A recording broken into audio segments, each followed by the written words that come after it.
I'm still fishing, but we had to move up because of the vandalism. Started when I was 6, well, actually I was working at 14. 14, really? Yeah, Wow. I worked on the river, on the boom. My father had the contract, but that's getting way time spent living in the area.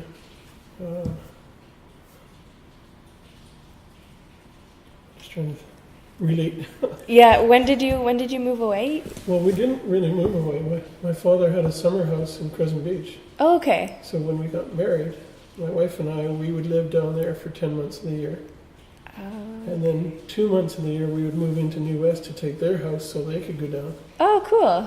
And it was cool until after when our daughter came along, it wasn't so cool. Yeah, harder to move with a kid, definitely. So I time spent, and she's 29 now, so she was probably about 10 when we stopped moving. So what's that? Let's see. So 19 years ago, I'm 21, so 95? About? No, because I graduated from high school in 72. Math is not my best subject. Living in the area. You can just do, like, very vague is fine. I'd say 50 years. Okay. So that's from 14 back, so that would be 60. 1960. Perfect. 60 to... Sometime in the 90s. Yeah. I don't know. Perfect. Because we were always here. Yeah, exactly there. Yeah. No, it was, you want me to give you the address? Sure. What part of New Westminster did you live in? Saperton. Oh, okay. You know where Burnett and Columbia is there? Yeah. My father built the house Oh, really? on Debeck Street, yeah. So your family's been around for a while in the Yeah. area? Well, my grandfather, he came out in, I guess around 1900, because my father was born 1910. My grandfather came out and built a house on Alberta Street, Wow. and then he went back and brought my grandmother out, and then my father was born 1910, Where brought your grandma from where? from England. From England. Yeah, from Bexhill.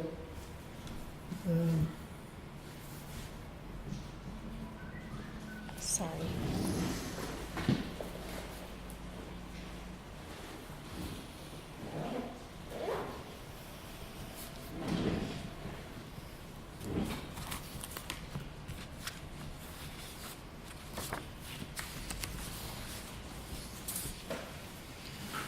Yeah. Perfect. Well, actually, in the history, my grandfather used to build boats too. He was a boat builder. Well, he had many trades. He was excellent with woodworking. And him and my father built a tug together. He bought a lot on the top of Debeck Street, Debeck and Minor. And they used the lot to build a boat. And they built my father a tug. And he used to do the towing for a lot of work for Lanford Cedar and Mohawk. You know where Lanford Cedar is? I think so. When you come down Cumberland Street, right to Columbia, across the way there's a little bridge, and that's where the mill Oh, was. yeah. That's where the mill used to be, Okay. in that creek. And then on the point, well, I can show you here. Sure. On the point, this is an aerial photo of Burnett Creek. This is Burnett Creek here coming out, right? This is the Mohawk Handle plant, which is gone now. This is gone. This is before the SkyTrain, right? And that's our boat there. Oh, wow. And we were here over 100 years in this area. And my grandfather, when he was younger, he used to build boats on the point over here. and he got steam from the mill, so he could use the Right. steam, and that way he didn't have to worry about lighting fires and bending ribs and that kind of stuff. And then this is, I don't know if you can see it, but this is my net house here, and there's a building like a shed there. But what do you want? Do you want me to go back in history, or what would you like to do? How do you want to do it? Well, this is all really good. I know this is going to sound really stupid, but what's a net house? Okay, well, I'm a fisherman, right? So Yeah. we have to have a place to put our gear, like my nets and all my lines and equipment and Okay. for mending. But I have to have access. And this float, I built the float over here, and then I floated it over, and then I pulled it up on the beach, right? And I put a cable from the back of it to this big maple. And Okay. that was my anchor. And like years ago, there used to be, all the floats used to come right down here to about here. And my father had much the same float right out front, right? Mhm. And then my uncle was tied in here too. He was, in our family, we're all related to the water. Like my father, my grandfather had, his boat was right in, I don't think you can see it, but his boat was right in here. But what it was, that's our boat there. My brothers had boats too. We all fished, and we all worked at the mill. Like the mill is long since gone in Yeah. this picture. But see the little house there? Yeah. That was my brother's net house, and this was his net rack. Okay. Where you stretch your net out on the rack and mend it and work on it. Yeah. And there used to be there's one right here. This one here belonged to the Sheaves. This one here was Arkle, Eric Arkle and Glenn Arkle. This was Ted Sheaves and his father. Teddy built the shed. Mhm. And then there was Lambden. Bert Lambden was in this one here.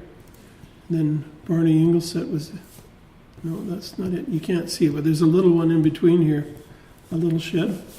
There's a big one. The big one was my brother's. You know, can I just pull it this way? Sorry. Yeah, definitely. Yeah, okay. This one here is my brother's shed. And it was Okay. fairly big. It was about 50 feet wide and about 100 feet long. And he was planning to build a boat in there. Right? And we all were nuts about the water. Right? Yeah. We all grew up on the water. And my father had the contract with the mill over here. And we used to, when the logs came in, we used to take the logs, and they had to be cut in half, the whole boom. And we would take half at a time into the mill. And then they had a winch, and they'd drag it up as they needed it. Okay. But my dad's job was to get the booms and split them in half, and then we had to take all the booms. These are boomsticks that are left out. Mhm. And so anyway, we would take the boomsticks, and we'd have to stow them, pull all the chains out, and the chains would go back to the mill, and the logs would go back to the logging camp because they had holes drilled in them for making up booms. Okay. Right? So anyway, the mill was long since gone in that picture. There was another float across here. Mhm. But this was where we grew up. And this wharf was actually a fisherman's wharf. And we all maintained it and worked on it. And it was originally from the Department of Transport. And they used to take care of it, but as their budgets got cut, we ended up buying it or got it for $1 from them, right? But the thing was, we had to rebuild it. So all of us went together and rebuilt the float. And then there's a ramp up to the landing on top here. But this building here is relatively new. Well, was relatively new. There was a fellow in there building steel containers for garbage pickup. Mm-hmm. Right. And then before that, my father actually rebuilt a boat on the bank here. He had a crane, commercial truck crane, come in and lift the boat from here up onto the bank, and he rebuilt the boat there. Wow. And So, sorry. sorry, no, I was just gonna say, how far back has your family been working on the water? Like, Well, my grandfather, when he came he originally stopped in the prairies in Saskatchewan, southern Saskatchewan, and he was building barns there, and then he came out to BC, and he wanted to be near the water. And he built his house on Alberta Street, which is a couple over, Okay. right? There's the next one, this is Sapper. The next one is Quebec that goes down to the light, and then there's Strand, and there's Alberta. And he was up the top of Alberta, like his backyard into the cemetery. And he built that house in the early 1900s, right? But all his life he fished too.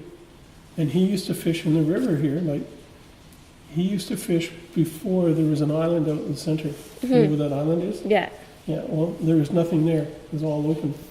And he would fish. What they would do is they'd get towed upriver by a steam wheel, what do you call it? Paddle wheeler. They'd get towed upriver and they'd go way up.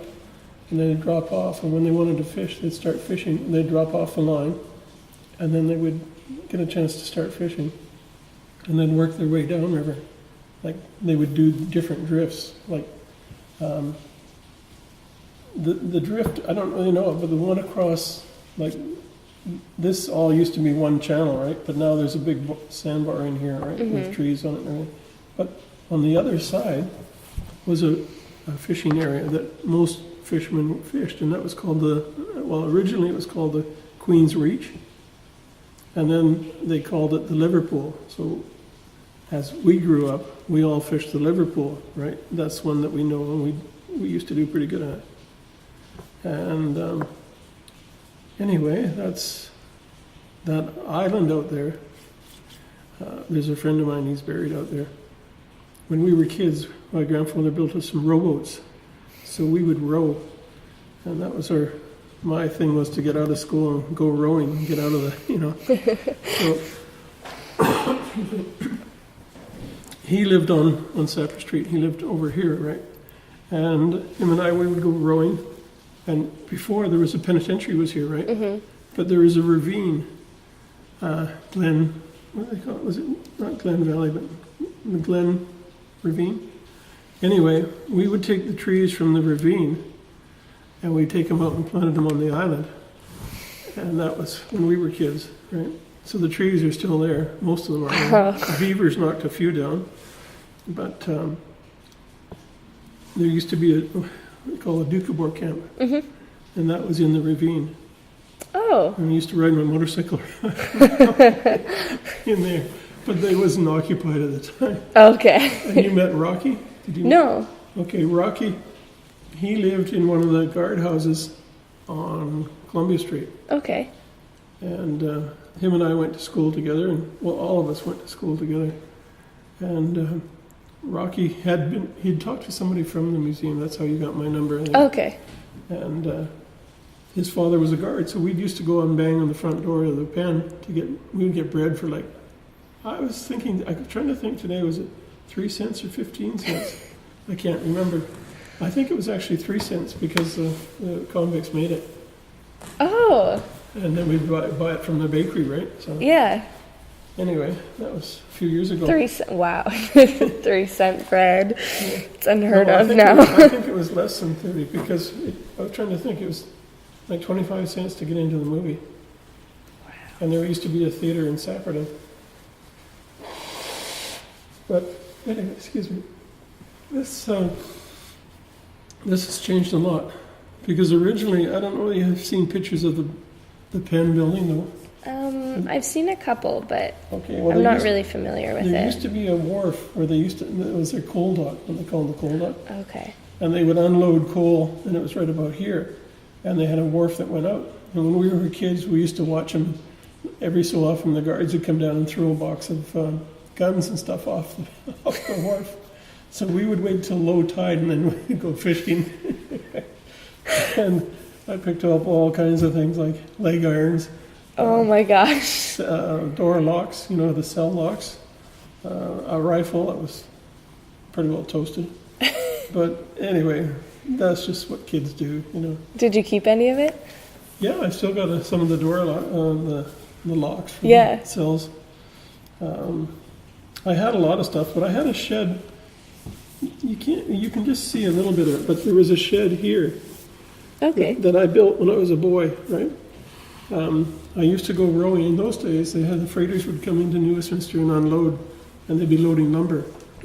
And between the loads, they had what they call dunnage, and that was like 2x4s that they'd put across the loads, and then they'd.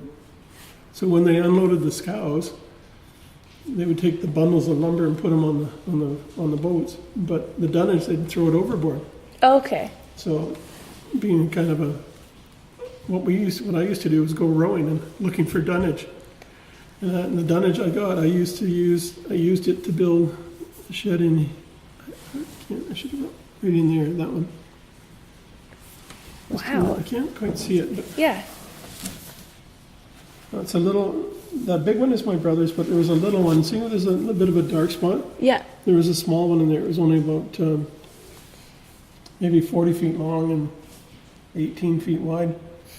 And anyway, so all the lumber I got off the dunnage, I would bring back and pile up. And my uncle pulled out 3 logs for me, and I built not a net house at the time, but it was just a shed, so I could store my stuff in it. And it was right in there, that little dark shadow. But I remember that as a kid, we used to go, and rowing was a big thing. And the rowboat was big enough, 2 of us could row, right? So we used to make pretty good time. But most of the time I was by myself. So we took the trees from the ravine and put them out on the island out here. And then when he died, he wanted to be buried out here because he had lung cancer. So we took him out, and I took a tree out to plant. And it was supposed to be a Japanese cherry, the pink flowering one. Blossoms. Yeah. So we planted it on the end, and I put a screen around it and put posts in and everything else, and we buried him out there. I don't know whether that's legal or not, but anyway, we had a lot of fun out there. Like, my older brothers used to hunt on this island, and my uncle actually put a pond out there to draw ducks in. Oh, wow. And they put a cement, little shallow pond out there, and they would hunt. And then we used to hunt crows out there too. And the Sapperton Game Club, Sapperton Fish and Game, I think that was the proper name. They had a contest to see how many crows' feet you could bring in one day. So my uncle would freeze them, right? And bring a bag out of the freezer, right? Thaw them out and take them in. And he used to do pretty good. What was the prize? I don't know. Probably about $5 or something. But Smart. so, and my grandfather, he fished all his life from here too. Yeah. And the last boat he built was at home, but when he was younger, he used to build the boats here. And the mill came along to him and says, "Well, how long are you going to be here? We don't want you to be here a long time." And my grandfather says, "Oh, I'll be that long." Yeah, probably a month or 2. And he built a 29-foot boat in 1 month and had it in the water.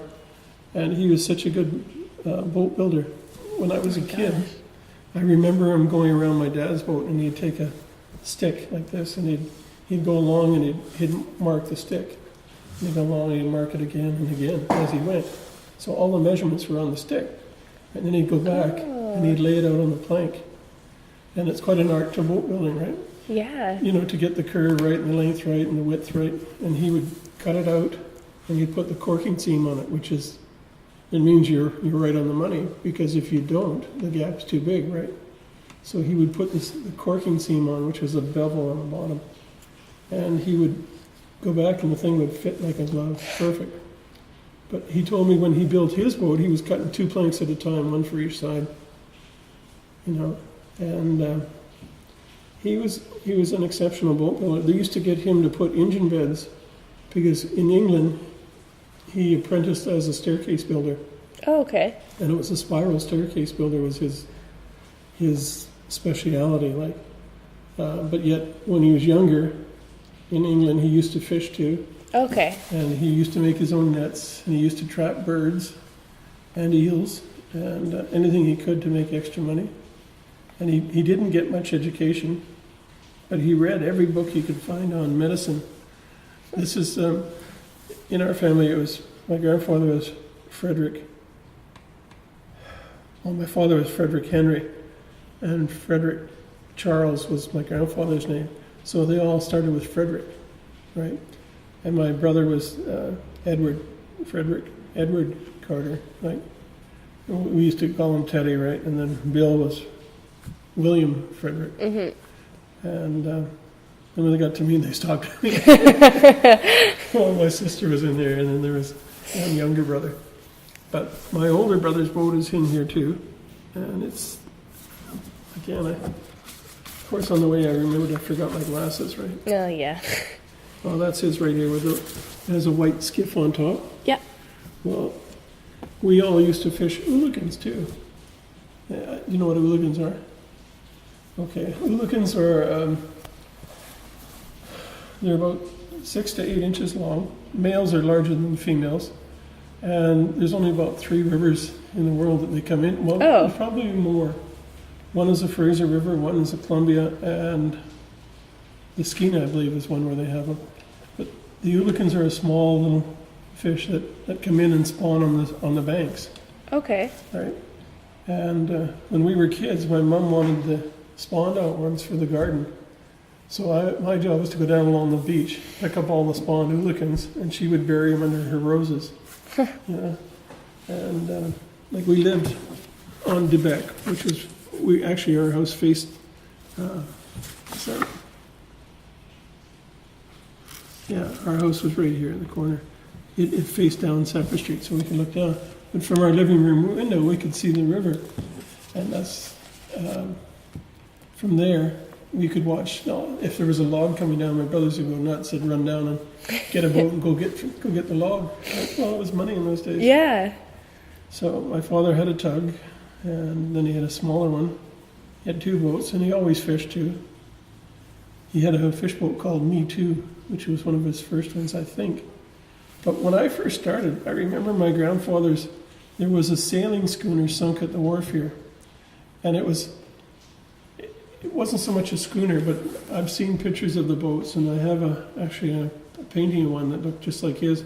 But they were long and low, like a canoe. Okay. But they had a mast and a very low pilot house. Anyway, there was one sunk here, and I think that might have been his at one time. I don't know. But in those days, sail was a big thing too, right? But I have a picture from the point here, looking back towards the pen, and you could see right along here. There was it's a little bit farther up. There's some piling left, and there was a wharf here, and they used to load timber onto the sailing schooners here. And I have a picture of them doing it, and you could see the Penn property behind, right? Now, the office for Lamford Cedar, which was the mill right up in here, right, was right here on the foot of Cumberland. They had the block, and then there was what they call the war asset buildings. And there was just a bush with these huts that they had, like, old ammunition cases and that kind of stuff in. Oh, okay. So when we were kids, we used to play in around there too. Yeah. And we built forts in there too. It was all trees and bushes. So you said you started when you were 14? I started working at 14 in the mill In the mill. for my father. Okay. I don't know whether that's, I guess it's on the tape, but anyway, I was fairly big for my youth and doing rowing all the time. I was in really good shape. Yeah, no kidding. So it was no problem working 40 hours a day. Do you remember your first day? Oh yeah. Well, it was like a family day because my father had the contract, right? Yeah. So if I didn't help him making up the booms to come in, I think the first thing I was doing was feeding the saw. They had a saw in the water, Okay. a buck saw, where they used to cut the logs into length. You know, that's all they could do. In those days, the sawdust was in the water, and they cut it with like a huge chainsaw, about a 6-foot chainsaw, on an arm that would come down and cut the log. So I was feeding the saw, and whatever it took, if you had to pull chains on the side, whatever, we'd do that too. And you drag the chains up, and they would be picked up and sold off the float. But my father had the contract right up into what they call the head rig in the mill itself. So the logs would be brought in here, and there's what they call a slip. You know what a slip is? A slip is like a big V, right? And in the center, there's a big chain with big teeth sticking up on it. So the logs would be floated into this slip, and they would hook on the bottom of the log, and it would draw Okay. it up into the mill. Yeah. And as it went up into the mill, up on the top, it leveled out. There was what they call a deck, and that's where the barking stuff was. Okay. So my father had the contract right up, and my brothers one of them would be working on the barker up on the deck, and the other one used to work behind the head rig. That's when the log went through the saw. As the boards came off, he would have to pull them, make sure they're clear of the saw, so that when the carriage went, I'm getting a little off track, That's okay. but there was what they call a carriage, and there'd be a guy sitting on this carriage, and it would be on tracks. And it was on a steam piston that used to push it back and forth. Okay. And it was kind of exciting. You know, lots of activity going on, lots of things happening in the mill, and the saw was huge. You know, it was like probably bigger than this room in height. And Gosh. there was a big wheel up top and a big wheel down below.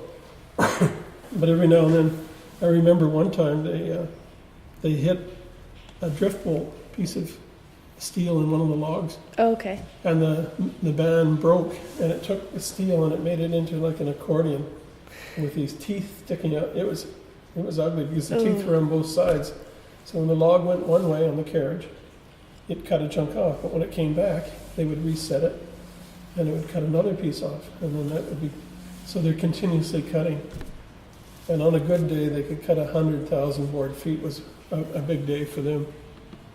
But anyway, so all of us worked in the mill. My brothers, Ted and Bill, they were the two older brothers. My younger brother was a smart one. He didn't. He came out fishing with me, and then that was it. He would never come again. Really? Yeah, well, we wrapped the bridge and hung up on the bridge. And the boat just about rolled over. And it was kind of an ugly scene, so That was enough for him. yeah, that was enough. He hated it after that. What did he end up doing? What did we end up with? Or what did your younger brother end up doing? Like for a job? Well, he was an artist, really. And my sister she took up graphics and design at Vancouver. The one down by the Queenie, it's a college, Oh, Vancouver City. I know which one you're talking about. Yeah. I can't think of the And name. she took graphics and design there, and she used to do windows for the Woodwards in Okay. downtown Vancouver. Yeah. And my younger brother was more into painting. He was into the artwork. I've got a really nice one he did of the creek. He was on the wharf here looking back, and all the sheds, and our boat was tied over there at the time. So he never really got into the water part, but all of us had fishing experience, right? So the older ones, like that was Teddy's boat, and that one, the blue one down here, you can't see it, but my brother had a boat too. He bought my grandfather's boat originally, and he had his own gill knitter. We all were gill knitters. What does that And- mean? Okay, Exactly. a gill knitter is a boat with a drum, like a big spool on the back. Okay. So when we go to put our net out, we run the boat out, we throw the end of the net out into the river with a marker on it, we call them Scotchmen, those big red orange bumpers. Okay. Yeah, we put an orange one on the end, and we run the net. We want to come like across the river, so we'd throw the Scotchman here, and we'd head this way, and then the whole thing would drift downriver. Okay. And the idea was to keep like a horseshoe in your net, Yeah. so the fish coming up would be funneled into the net. Yeah. And so we were all, and then when it came time to bring the net in, it was hooked up so you could power the drum, so the drum would turn and pull the net in. And as it came in, you'd pick the fish out. Now, I don't know whether I brought, whether she put them in there or not, I can't remember. But,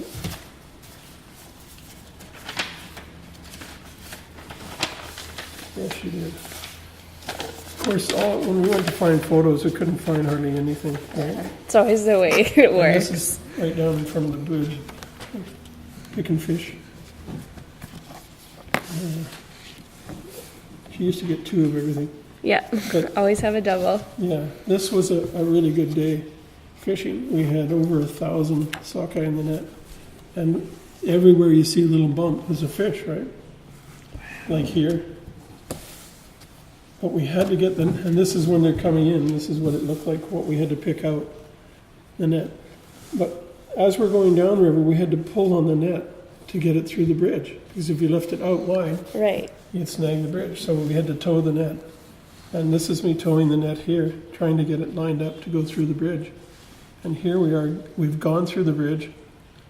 And I had to lean up against the pillar for the railway bridge and pull as hard as I could to let the net swing. There were so many fish in the net.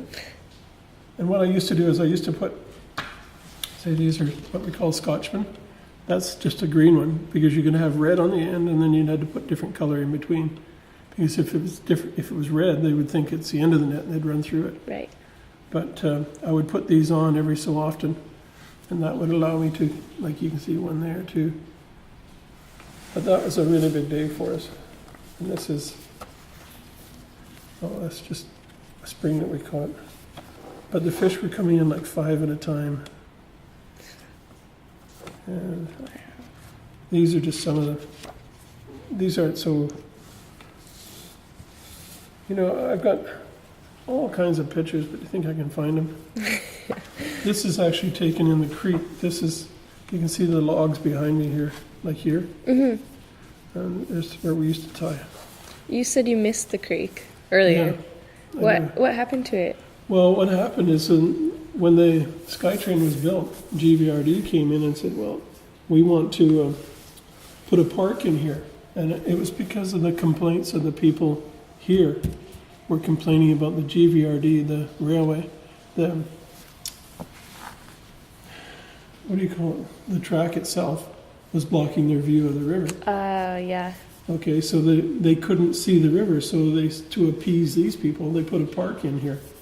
So they wanted all the buildings, they knocked all the buildings down. And there were some buildings in here that were actually heritage. There's one that was in here, and it had a round roof. And it must have been, it was there all my life. And it had actually a wooden round roof, like arch roof, with like tar paper on it. And it was really old. And of course my shed was, what I did was when I built the little shed in here, one you can't see, my father, when he was a boy, he had a shed here called the Red House. It was their clubhouse. And he built it when he was a boy. And what I did, I was being kind of sentimental, I took the lumber from one side of the building and I used it to sheet mine. And anyway, what they would do is they had this clubhouse and they would invite their friends in and they'd be drinking in there and then they made it into a boxing ring. So the friends would come in and then they'd have rounds and whoever won, you know, they used to beat the crap out of everybody. Anyway, that was my father and uncle. And there's still one log left there from it, from his float, right? But he had a float that was right out here. Then my grandfather's was between my brothers and my father's.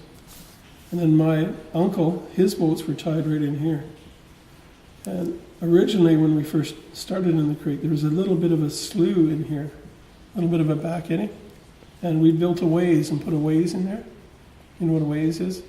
It's for pulling boats out of the water. Okay. So my uncle borrowed the bulldozer from the mill. We came over, we dug a big hole. I don't remember doing all that, but what he did is he dug a big hole and he put a log in with a chain on it. And that was the anchor. So he could use that to pull the boats out, right? And they had a ways there and they'd pull the boats out. And next to it used to be a slip. And it was right not there. That's where the ramp is that they had originally for the Hayak Air. Put that ramp in. But right in here, there was this, what they call a slip. And years ago, the convicts used to go out in Beachcombe, pick up logs for the boiler in the pen. But they had to stop them because the convicts were stealing #1 crown peelers, which were huge logs, clear, no knots. you know, and they were stealing the best possible wood you could get. So that had to stop. But they used to have a place where they would pull out the wood, and they had a steam engine here. And they would pull out the logs and cut them up. And then there was in the coal house, I never saw it, but apparently there was a tunnel that went right underneath Columbus Street, right up into the boiler. And they used to use it to take the coal along the tunnel and then lift it up into the boiler. That was- Smart. But I don't remember ever seeing it. But anyway, that's where they used to have the slip, which was, it's all gone now. They bulldozed it and planted over. But anyway, to appease, they knocked all these sheds down. This one I kept it because it was floating. Mm. So what happened was we had to knock all the buildings down, and it just made us sick. Because there was hundreds of years of history there. And it was we used to have people come down, and there's a little bridge up here that goes to the mill, or it used to go to the point here, right? Mm-hmm. And, you know, you've probably heard of Joe Plaskett, artist, famous Oh. newest Mr. Artist. Yeah. Yeah, well, he used to come down with his classes, and they'd sit on the bridge and they would draw this because it's such a beautiful sight. You know, all the buildings. Yeah. It had a lot of character. Excuse me. Anyway, so this is where we started from. But when my father had a shed here, he built the float, and my friends from New Westminster here, we sheeted the building for him, right? We put in those days it wasn't plywood, it was shiplap. So we put all the shiplap on it. But we used to keep our rowboats in this one here. It was a lot like mine, right? But anyway, we would row from there. I remember getting my butt kicked a few times because when the mill was working, we had a brainstorm, we were going to go up Burnett Creek, right? So Saturday was a big day for us because we were out of school and we could go early, so we got the big rowboat. We went up, but there was logs across the creek, so one guy stood on each side of the log, on each side of the boat, and we dragged the boat over the logs, right? Yeah. So we went on up the river. Well, my father came down and they were looking for us. The boat was gone. Where are they? And they couldn't find us. So they started a search party looking for us. And oh man, it got, when we came back, I had my butt kicked a few times, right? And anyway, that was that one. And then I thought I was a great explorer, so I knew the river so well I could go anywhere, right? So one day it was foggy, and I wanted to go for a row, right? So I wanted to go up, for some reason I wanted to go to the Surrey side over here, right? Oh, yeah. Well, there was logs hanging down in the center here, booming ground. And my father actually had a booming ground right in here. And he had the piling driven, and it was his, he owned it, right? Owned the water lot lease at that time, and he would lease that to the mill for their logs. So when they brought logs in, he would store them there and charge the mill for the storage. And anyway, I thought I'd be really smart and go rowing, so I checked the wharf, and usually you can tell which way the current's going. Well, it looked like it was running in. See, all of this is tidal, Yeah.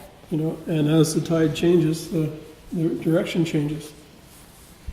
Right. Right, and if you stand on the wharf, well, you can't do it now, but when we were younger, you could look at the river, and you can look down, like through the bridge, and if you could see the water look fairly high, you could actually see the river changing direction. You could actually see the difference in the elevation. So that was higher, so there was like a surge of water coming up river. Right. And then if you looked upriver, I never saw it so much upriver. I could always see it downriver, but not up. But anyway, it was foggy, and I figured, well, the tide is running back, so we're safe. We went out this way. Well, we went right by the end of the water was actually going the opposite way. So we went right by all the booms, and we hit the Surrey side, and we started going up along the Surrey side here. We ended up at Port Mann. Well, I wasn't going to phone my father, so one of the guys with us, we phoned his dad to come and get us, right? Because we wouldn't have found our way back. So anyway, we phoned him and he came, and there was a lot of cursing, and we brought a trailer and everything else, and it's a big production. Got our butt kicked on that one too. But no, when I was a kid, I used to row. Well, that was my thing, was to go rowing. And my grandfather built 2 boats. He built a big one. Well, we called it big in the time. It was only 13 feet long, and Sounds big to me. 2 guys could sit and row in the center. Yeah. Excuse me. And then I had a seat at the back and a seat at the bow. And then he built another one. It was an 8-foot one, and it was 4 feet wide, fairly shallow. Actually, I still have it. And he built that for when we were at Crescent Beach, so that we wouldn't drown. He built it so it was like unsinkable. Oh, okay. Right, that was the idea of the width, so wide that you could sit on one side and it wouldn't flip over. Anyway, I used to use that one a lot in the river here. I used to row and beachcomb. If I saw a log coming, I'd be out there and I'd be rowing, the line would tighten up, and then the boat would stop and the log would jerk a little bit. And we used to, you had to work the tides. You had to watch the tide. And that was a big thing about there. When we worked in the mill, you knew what the tide was going to do, and you knew when it was going to change. Like, the change of the tide is when you get the fish. So it was important that we knew when to be out fishing and where to be and at what time. And did you just kind of learn by experience? Yeah. But my grandfather used to drive me nuts. I would go out and fish all day, right? And he'd come out, he'd make one drift on the tide at the right stage and pass me and beat me in numbers. Didn't matter how hard you worked. He knew it so well. He knew exactly where to be at what time and how to put your net up. And the first net I ever hung was in this little shed here, that little one. And the net was given to me by another fisherman. And anyway, I hung the net by myself, and I thought I was doing really good. And my grandfather came down and says, "What's the matter with you?" I said, "What?" He said, "Well, didn't you look at the net? You hung it upside down." And if you hang the net, in those days they were very coarse and heavy nets. So one way the knot will naturally open, right? Like a diamond. Oh, yeah. Right. So I had the heavy part at the top, so it wouldn't naturally open. And he said if you'd hung it the other way, it would have stayed open. But I proved him wrong. I got fish with it. But anyway, my first fish boat was one that came down in the ice. It was an abandoned boat that was full of water, sunk, and it came down. And my uncle, he had tugs too, and he picked it up for me and he gave it to me. And I started with that one. It didn't have an engine in it. It didn't have a shaft in it or anything like that. So there used to be another float here, and we pulled it up on this float, and I started working on it. I put a cabin on it, and I thought I'd be like my grandfather. I'd cut a plank and put it up, and it wouldn't fit worth crap. And I'd cut it about 10 times to get it to fit. And finally I'd get it on there, and then I had to sort of shape it when it was on the boat. And anyway, I finally got it fixed, and the first year it was all open. There was no cabin on it. It's like a big skiff. It was 29 feet long. So I had an outboard, and I used to pull the net by hand. Now, that's without a drum, like the drum that winds it in. So you'd have to pull the net in by hand with an outboard, right? And I could pull about 11 drifts at a time in a day, and then I was so tired you couldn't talk, you couldn't do anything, and just like a zombie. But anyway, that was my first boat, and I fixed it up and got a drum in it and kept working on it. And my grandfather showed me how to put a shaft in it and how to drill it and put the engine bed in and everything else. He was really good at that kind of stuff. That was his specialty, being staircase and spirals and Yeah, he's good with all the curves and curves. angles. Yeah. And anyway, I got it. I had that one, and I fished it for years and got married. And then I had a chance to buy another boat. I had a chance to buy this one. So in those days, licenses there was an A and a B license. B license was originally good for 5 years, and then they changed. It was in, when was it? I can't remember. It was 67 or not. They came in with A and B. So anybody that had 10,000 pounds or more got an A license. Anybody under 10,000 pounds got a B license. Okay. So I but they went by your income tax. Well, fishermen don't always declare everything they get. So that kind of put me on a hard spot. So I had to go around and I had to have a sworn affidavit stating that I had sold these people fish, which I had done too, but I hadn't quite reported it all as landings, right? So anyway, I got an A license on my first boat, and it was 29 feet. And this one was 35, almost 36 feet. And I had to get a 2-ton. So I had to go upriver. The only place I found was in Mission. And no, it wasn't Mission, it was Haney, Wannock area. And I went up and the guy wouldn't take a check. He wouldn't take a money order, anything like that. He had to have cash, $10,000 cash. So that's fine. And of course, I go up and I look at it. The name of the boat was called Cocaine. And on the back it had NDP. It's no lie. It did. I thought, oh Lord. So I took some of my brothers with me because they were big. Well, one was bigger than me. So him and I went up. I don't remember whether my father went or not. I can't remember. But we went up and I had a bill of sale drawn up from a lawyer. And he signed it and we gave him the money. And then we went from there right into the fisheries department to transfer it into our name so that there wouldn't be any loss, right? So we did that, and that's how we got the license for this one. But we fished this area all our life anyway. Like I say, my grandfather fished there too. And my father used to fish, they used to fish farther upriver than I went. I fished where I knew it, you know. Yeah. Because you know where the snags are and you know where the currents pull. But it's always been good for us. I hear about the other families that live there. And Yeah, actually, I was going to ask about that because you said there were a couple different families that had sheds in there. This was Arkles, Eric and Glenn, and Eric's father used to fish, and he had a boat he kept here called the Sierra. This was years and years ago. When I was a kid, I remember these boats, right? Yeah. So that was their shed. And this is Glenn's boat, the aluminum one. But he was into herring fishing. And you know the week that the ferry sunk on the way to up north and there was 2 people drowned? Yeah. Well, he was fishing herring in or near Deep Bay. And he was running back with a load of fish on the same boat by himself. And it rolled over and he couldn't get out. So he drowned, but they wouldn't do anything for him, and he was in 400 feet of water. Yeah. And it took over a year or two before the father got title because a missing person, you know. Anyway, that was Glenn's boat, but Glenn and Eric was the father. Eric had boats there too, and he was a real good fisherman. And he had a boat called the Tradition, which was in those days you could troll, you could use like big poles that came down and you run out 6 lines and you had, 100 hooks on each line. Yeah. So those were called trollers. So they were combination boats. They had gillnet and troll.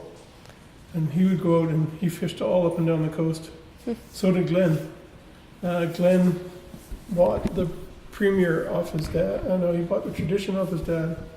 And his dad had a new boat built called the Premier. And in the end, Glenn bought it. But what they didn't like, they were wooden boats, and they had a lot of work to maintain them. Oh, yeah. So that's why he had this aluminum one built, as he got better. But that was the Arkles. Next was the Sheaves. There was Ted and his dad. I can't remember his father's name. But he had a boat. He built a boat on the top of, not Hospital, but the next one over.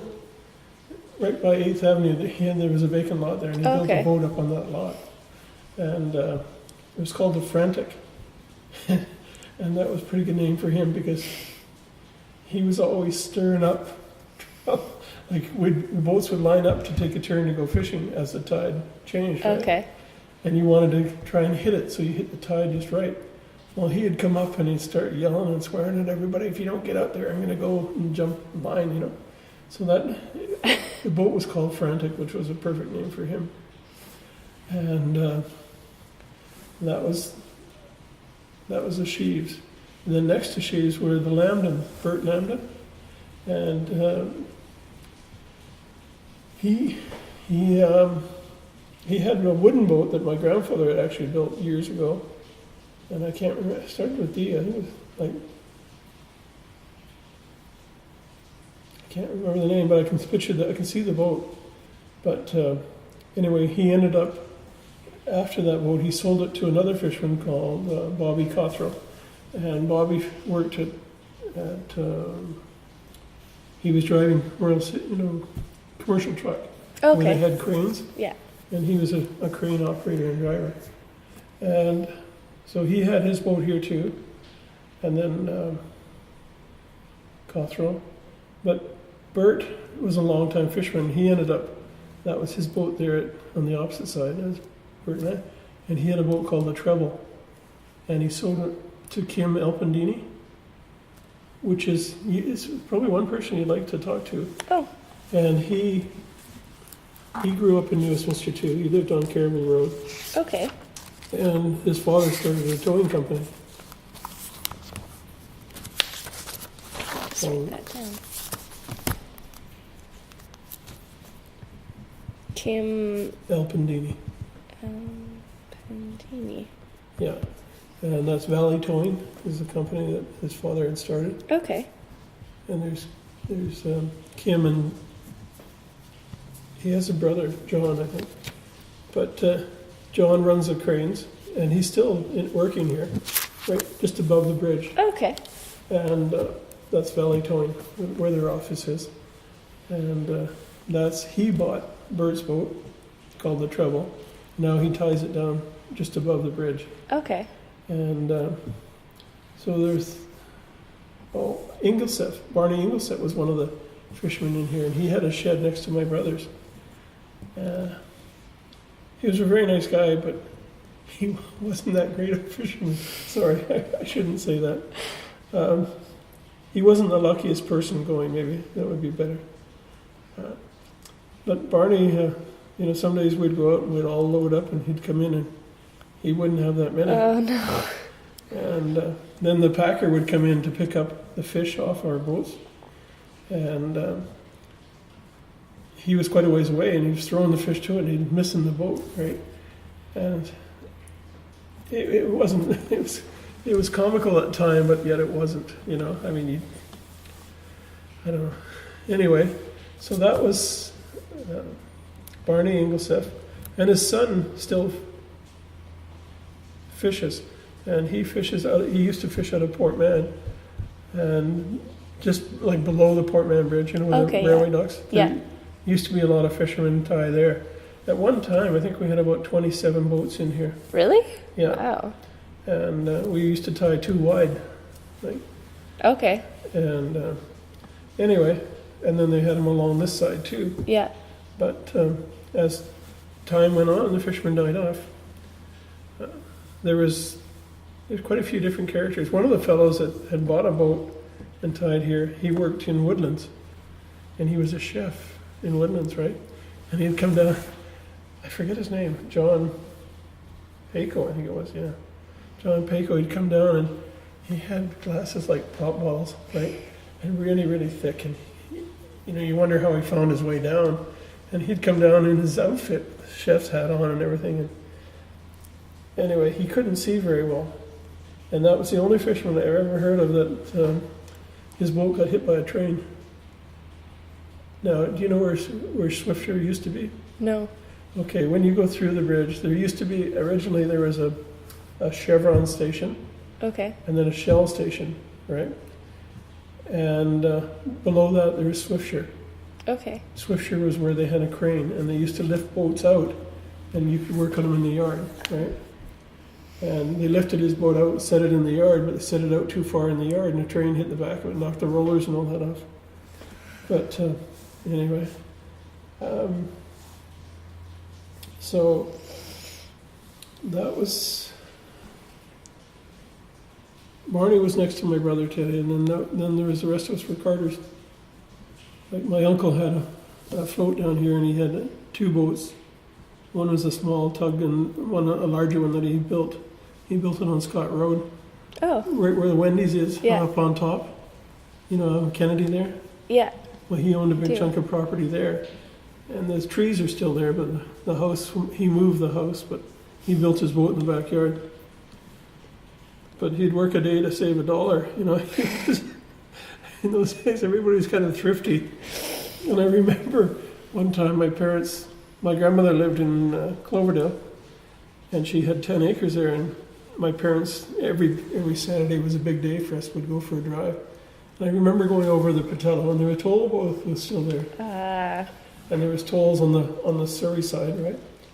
So and next to that there was Valley Lumber. Used to be a big building on the right hand side, and it was like a lumber supply yard, right? Mm-hmm. Funny, the wood that I bought some wood from Valley Lumber when they were tearing the building down, and that's what I used to deck the float. Oh. Here, you know. So I tried to work it around so everything came back, you know. Yeah. So anyway, the families, that was pretty well all the families there. There was other guys that came, Freddie Bramble used to fish with Barney, and he had a bit of a drinking problem, we would say that. But anyway, he wasn't that great a fisherman, but he always used to come and sit down there and drink in Barney's shed. And I remember when we were kids, my brothers and I would go oolakan fishing, right?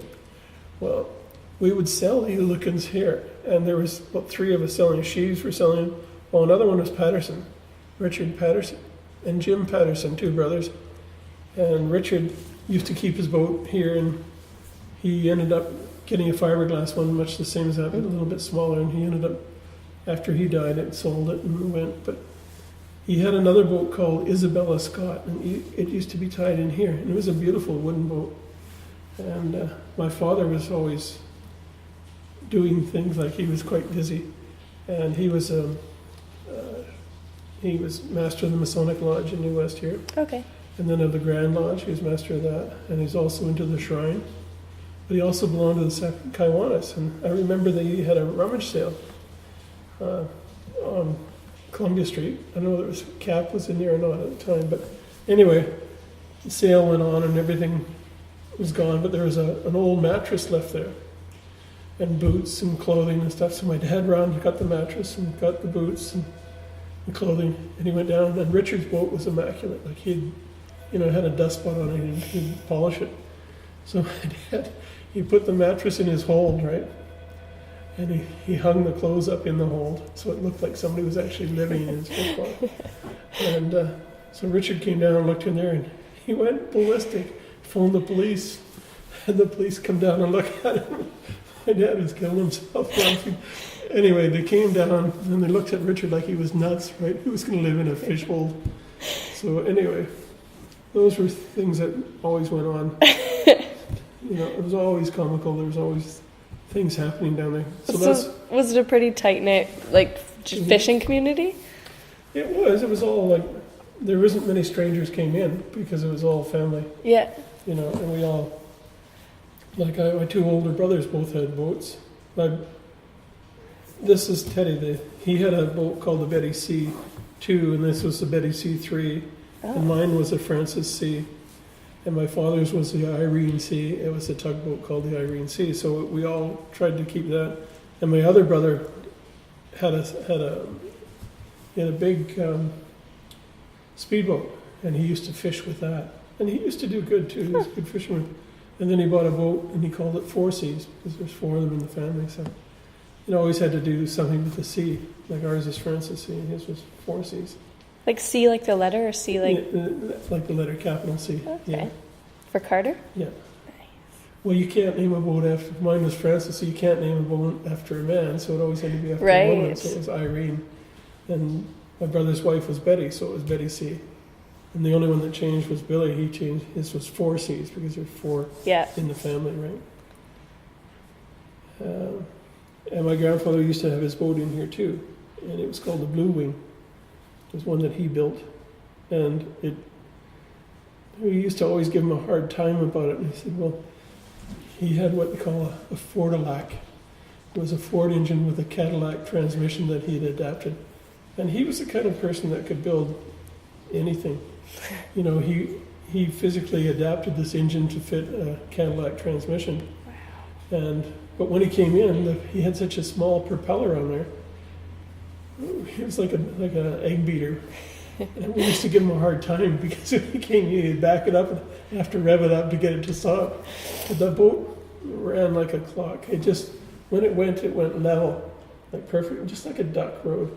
You know, it was up and it didn't throw a big bow wave and it didn't throw a big wave anywhere in it. And the back was a nice little V from the boat. Like the design was beautiful. And the tug that him and my dad built was fantastic. I got pictures of it somewhere and I couldn't find them. But they're on the top of Dubec Street where they built the boat. But there's pictures of that boat too. And he was so good at woodwork that he used to build canoes. And he built one for the mayor. He built one for the warden. And they were all steamed and bent by hand. And but his ability he could look at a boat and tell you where the water line was going to be within half an inch. You know, and now, you know, if I'd had half of his brains, I could have done something in the boat design business, right? But the one he built for my father was a exceptional one. It was about a 36. And he used to go up into Pitt Lake with the tug, it was called the Irene, right?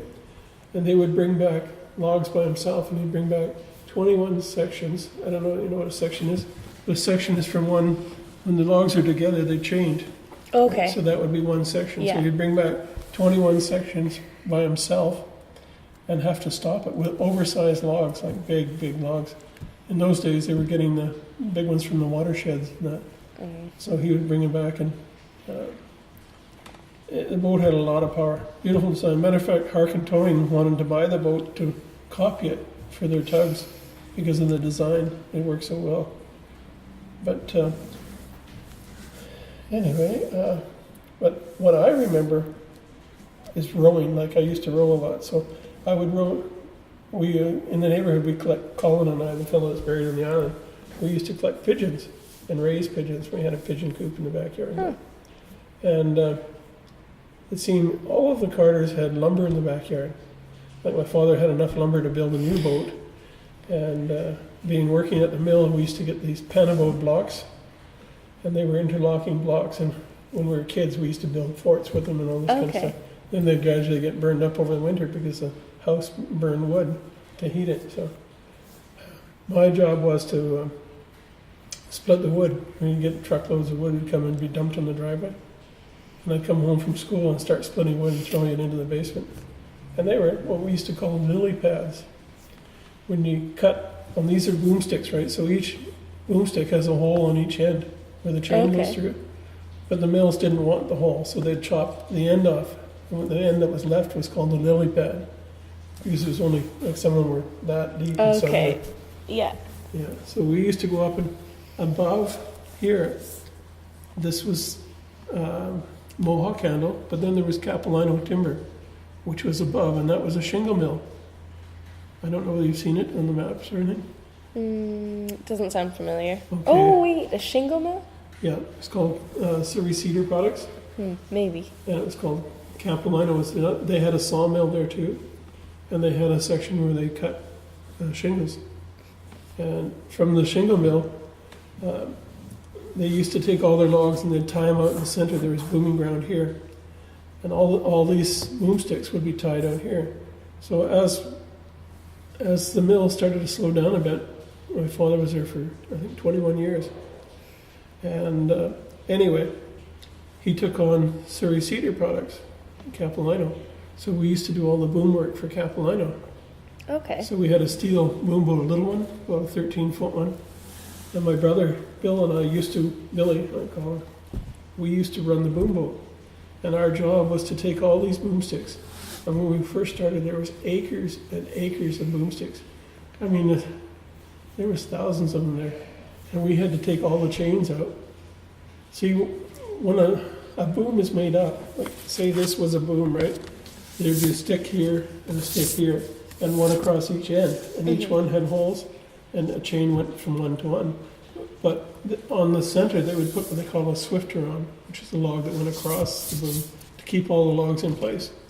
And they would chain it. They'd wrap a chain around the side and bring it up, and then they'd chain another chain to it and go to the swifter. Well, Okay. we had to pull all the swifters off the boom, but the guys would drop the toggles on these, and there would be some, I think the worst we had was about 8 chains hanging on one boomstick. And we had to take all the chains off. And we built a big raft out of logs, and another big log lashed across each end. And we could put about 400 boom chains on it. My brother and I would pull about 400 a day for my father.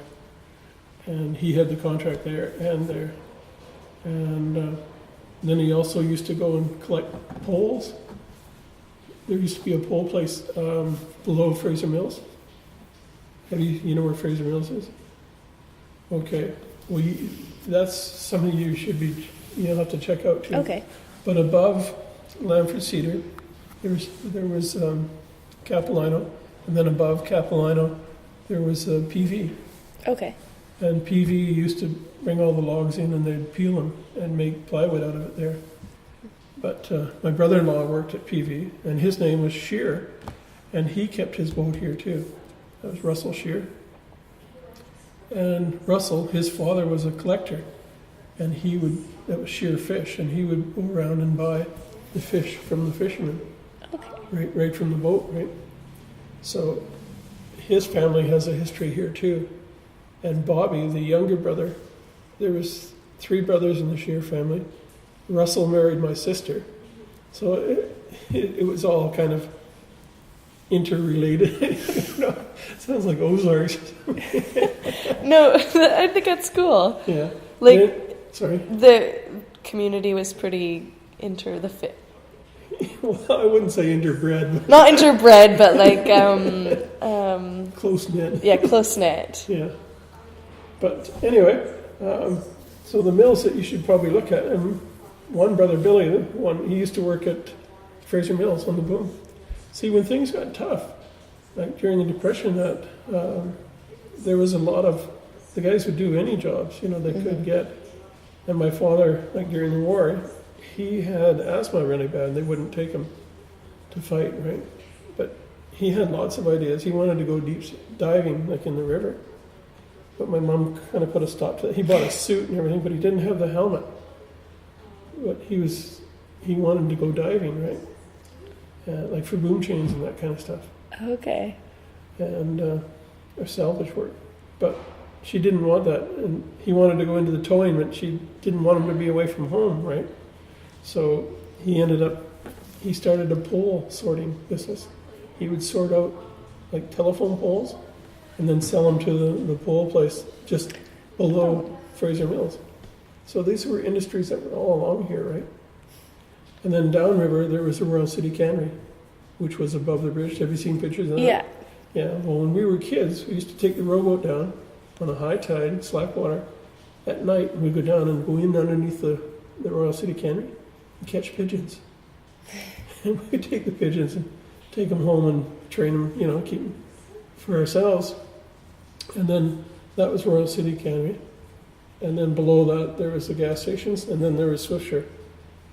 And my older brother worked for the fellow that owned Swiftsure. And I can't remember, he passed away not too long ago. But anyway, he worked as a deckhand on one of his boats.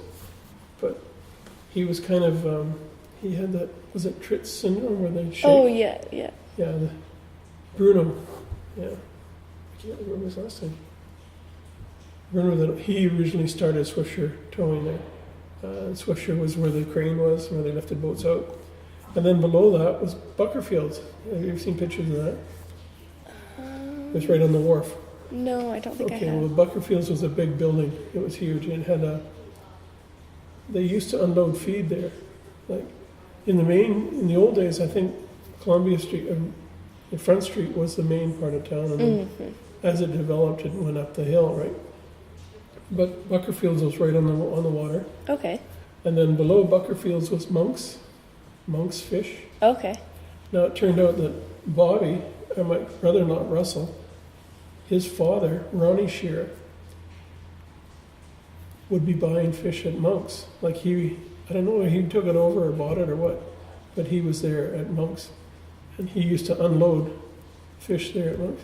And my grandfather got really upset because like years ago when he was selling to Monk's only, they would cut. Like when you get a red spring salmon, it's one thing, but when you get a white, they wanted to mark the whites weren't as valuable as a red. So they'd cut a big chunk of the nose off, right? So they could pick it out in a crowd. Yeah. You know? So my grandfather got fed up because he'd cutting half the head off. So he'd get spikes. He'd drive a spike right up the nose of the fish, right? And the guy's trying to cut through it. And they all had a sense of humor. But lots of fishing stories. Like my grandfather caught an 11-foot sturgeon. Gosh. And it came up in the net head first, and he hit it with a gaff, and the thing shot up like this. And as it went up, he hit it again, got it with a gaff, and got it into the back of the boat. And when it came down, though, it ripped all the skin off the back of his hands and spines in it. But in those days, they were tough. They kept fishing anyway, you know. 11 feet. Yeah, 11 feet. But he said it was sick. It was only about 280 pounds. It should have been a lot heavier.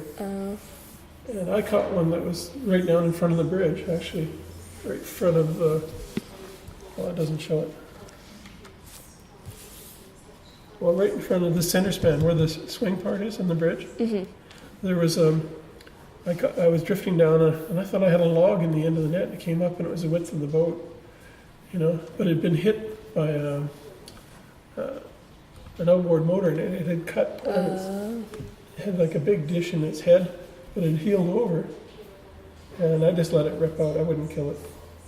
Years ago, the first big one I caught, it was only about 60 pounds, and I killed it. And my grandfather said, "Do you know how old that is?" He said, "It takes 27 years before they spawn." So that thing must have been over 100 years old, and you killed it for what? You know, so many bucks, so that was it. I didn't, every time since then I let them go. In those days there was no restriction on it. Yeah. And our licenses were only $5 originally to buy a license. Now we pay around a little over $1,000 a year. But anyway, we won't get into the political side of it. I love politics. Yeah, well, yeah. If I was native, I could have made a lot more money. Sorry. It's just, it seems like a real injustice to the fishermen because, you know, we have to sit there and watch them fish. We can't go, and yet, you know, I was born here. My father was born here. My grandfather came from England, and they were the first people here. There's Clovis man was before him. So how do they get the right for everything? And this is what mentally bothers a lot of fishermen. You know, if it was just for food, you could bear it, but the way they abused it, and that turns us off. But my wife, she always came with me fishing. She was my first mate, and we fished together. And out of all the families here, Bertie Lambden was the only one. His wife, Elaine, used to go fishing with him, and the rest of them, the women wouldn't come. But she came with me, and we worked really good together as a pair, but she has arthritis really bad now, and I'm thinking it's from the fishing. It probably hurt her joints. Where did you meet her? I met her through a cousin, and I had a cousin in Newton, right? And she was at a party I went to, and we've been married 40. I better get this right. 42 plus years, and. So she's supported the fishing all along, and she's really enjoyed it. Yeah. Did she know how to fish before she met you? No. Ah. No. And but her and I work really good together as a pair because she knows what I want to do. See, the big thing is to get the fish out of the net as quick as you can. As soon as you get them out, you can bring it in, and then you can go and do it again. So that was really important. But this was one of our best days ever. There were so many. If you could see the net, you can't. But every time there's a change in direction, there's a fish. Yeah. And it was sinking. There was so many things. We came downriver. We set the net. You know where the Gyprock plant is?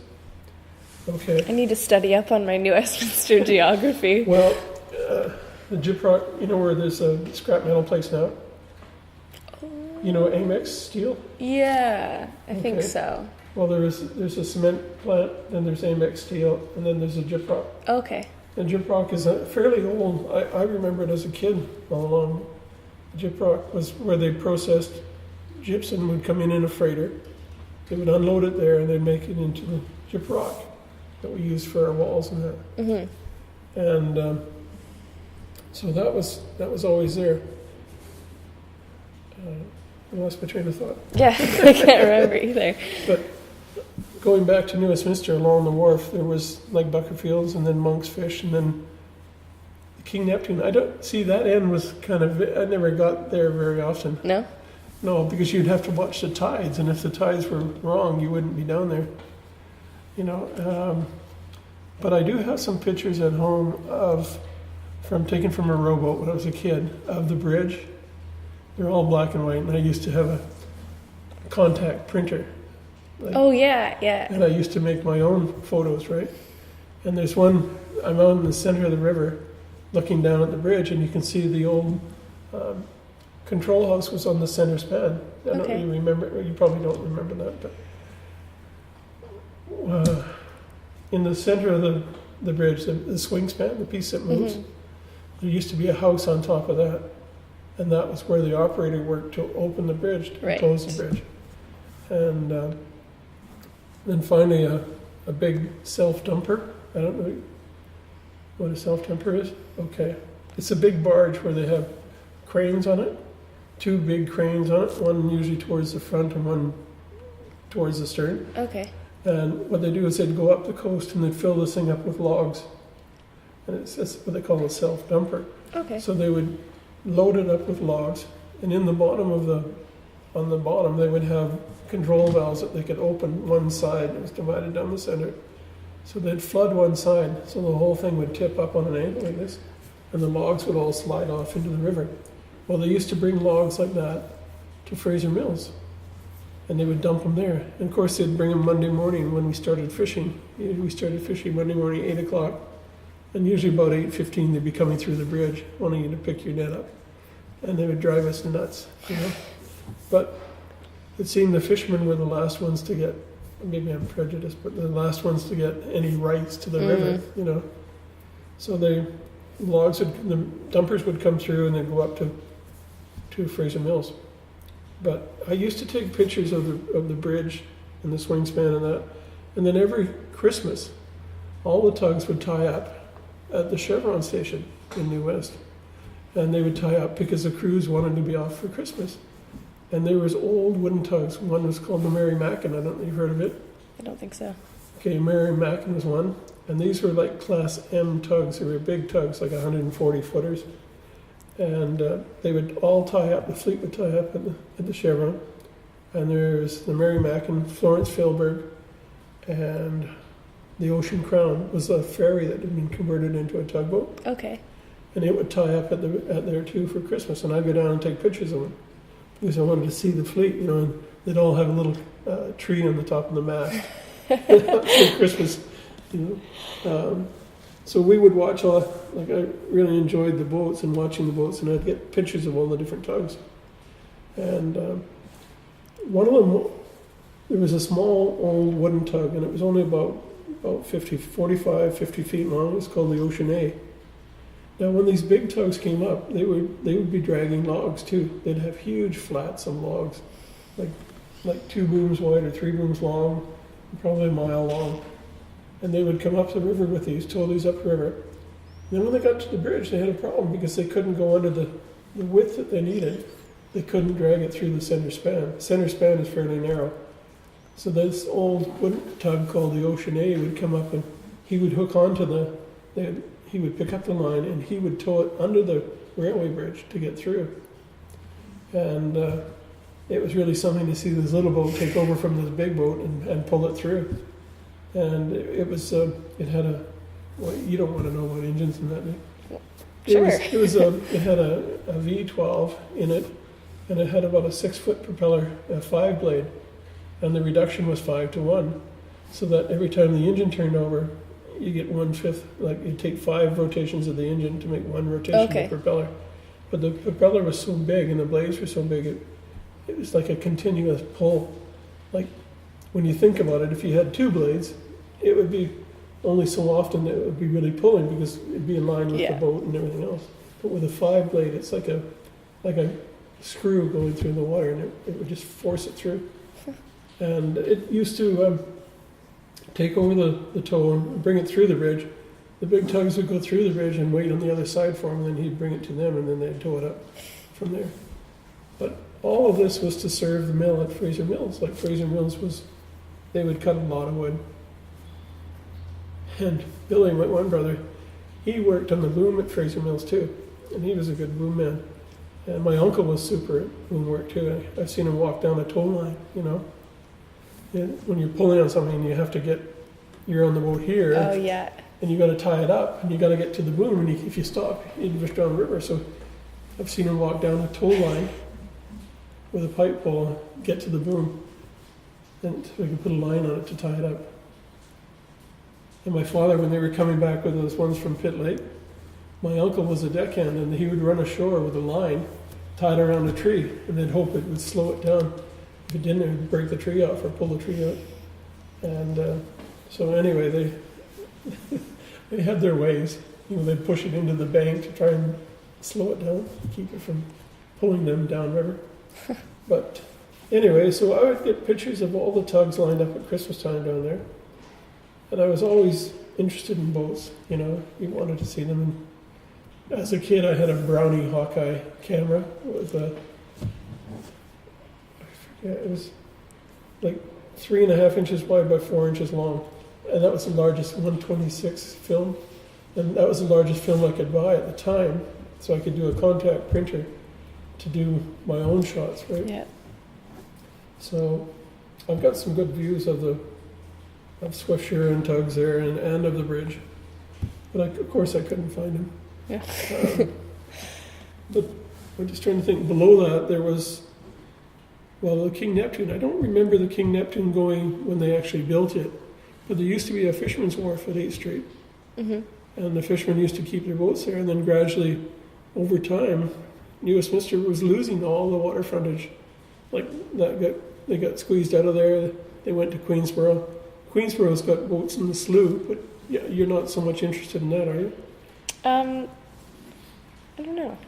Well, okay, right on the corner, there used to be a place where we could buy ice. There was an ice house. Okay. And when we were younger, when we first got this boat, we were fishing a lot more then. We'd start Monday morning and go to Tuesday or Wednesday, either 24 or 48 hour. So what we would do is we'd fish in the river for the first part of the day, and then we'd run out at night. We'd run down the North Arm and go out into the Gulf to fish. But we'd get ice at was it terminal? Not terminal. I can't remember the name of the plant. But anyway, they had a big chute, and they'd go in and they'd grind up a block of ice and come down the chute right into your boat. That was it. Right at Westminster Quay, right at the corner. That's where they were. Then we'd go down the North Arm and fish down on the flats and fish we would start fishing off the center, off the airport. And we used to do pretty good out there. We would drift south towards the lightship, which is the main channel of the river. And I was fairly lucky out there. I did good. You know, you can be a net length off the fish. I'd just go out until I found a spot that I thought was right. Well, one day, my wife and I were out, and we fishing. I thought I'd try something different, so I went towards Wreck Beach. Yeah. Well, it's not Wreck Beach. That's not the name of it, is it? There's a beach called Wreck Beach. Yeah, off the university. Yeah, off UBC. Yeah, well, we fished off Wreck Beach, right? But we were out a long way. And it's fairly shallow in there. There's a big bar in there. And we were bringing up clunkers. I don't know what clunkers are. Clunkers are the remnants from a boiler from the old steamboats, Okay. right? When they cleaned the boilers out, they would have all these hard, crusty bits, Okay. rocky bits. Yeah. And we used to call them clunkers, and they would dump them there into the sea. But when you're fishing, your net was dragging on the bottom, so you'd be bringing up clunkers, which Right. were a pain to get out of the net. But we did really good fishing. We had one day, normally you don't get fish in the daytime, but we had about 800 off Wreck Beach. And Bertie Lambton, the other fisherman, came along, and I told him we were doing really good, so he sat in there, and he actually beat us in the end. I shouldn't have told him, but anyway. He did. And so we fished there, right off Wreck Beach, and did very well. But the Liverpool, everybody fished a drift that they liked. Now the Liverpool, which was before was called the Queen's Reach, now people wouldn't know what you're talking about, but below the bridge, just below the bridge on the Surrey side, there was a Brownsville. There was a sawmill there at one time. Actually, one of my uncles drowned there. But anyway, that was at the Brownsville sawmill. But there was a Brownsville bar, and that's where there's good fishing on the bar too. Okay. And that was right opposite US. But no, it's been a long time, and it was just a lot of good times down there fishing. Yeah, sounds like it. Well, we'd always have a competition. Like my oldest brother, Teddy, he was very competitive. And when fishing Is he the started- oldest? He was. He's dead It's now. always the oldest. Well, I guess he always figured he was number one. So if I beat him, I knew I was doing pretty Yeah. good. So what the government did is they enforced a levy, a tax on us for marketing board. And we didn't think that was right because we never really got a chance to vote on it. Anyway, they enforced this tax that the company would give them so much of it, one half of 1% of our total catch. And we didn't like it, so the only time you had was in the beginning of the year, like in January. Before the end of January, you had to go down and file for it. So him and I would go down and file for it by the airport. And to get this money back, we'd claw it back. And whoever got the most money had the bragging rights for that year. So usually he beat me, but a couple of times I beat him. And whoever won had to buy beer that day. So we would that was a big thing too. That sounds fair. Yeah, but it was just that right. Well, next time if you fish a little harder, you'll catch what I caught. Yeah. But so we were quite competitive in the family. And when fishing started, he wouldn't talk to you. He didn't know you. He didn't know your name. He wouldn't give you the time of day because he was so intent. The pressure was so great that you had to produce. And so it was quite a, you knew if I knew if I beat him, I was doing good because he was one of the best fishermen. And my other brother he was lucky too. He was more lucky than anything. He'd come out and just nail him one shot, Then he'd get tired out and go home. Well, he wouldn't fish much at night. Like, I remember fishing, many a morning I'd go out and find my brother fell asleep and got the cam buoy. You know what a cam buoy is? Okay, it's a marker in the middle of the river channel marker. Okay. Now, just above the bridge, there's number 38 and 40. And those are two of those big red things you see in the river. They're channel markers, right? Well, I'd go out and find my brother hanging on the number 40, the top one.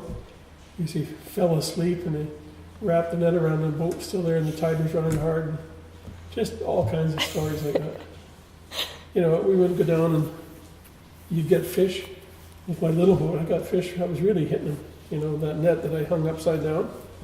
And I remember I had a log come up and what do? I had a big log come up right in front of the bridge.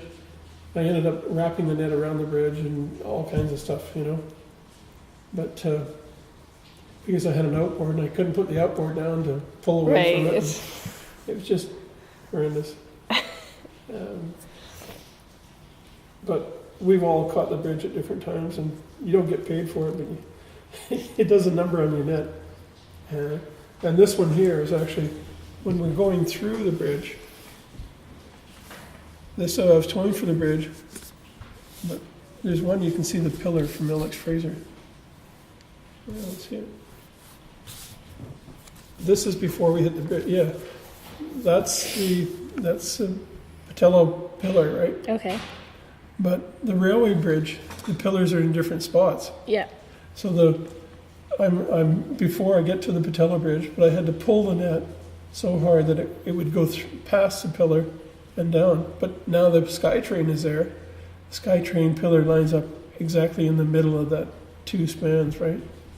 So I had to wait till the net went by the SkyTrain pillar too. And the net, it was over 600 feet from the railway bridge to the SkyTrain pillar, and I had the net stretched out, and it just went by the pillar. And then once it got by the pillar, I could stop towing and let it go through. But I did. I stopped towing, and the whole net sank. Another fisherman was pulling his net downriver because nobody expected that amount of fish, you know.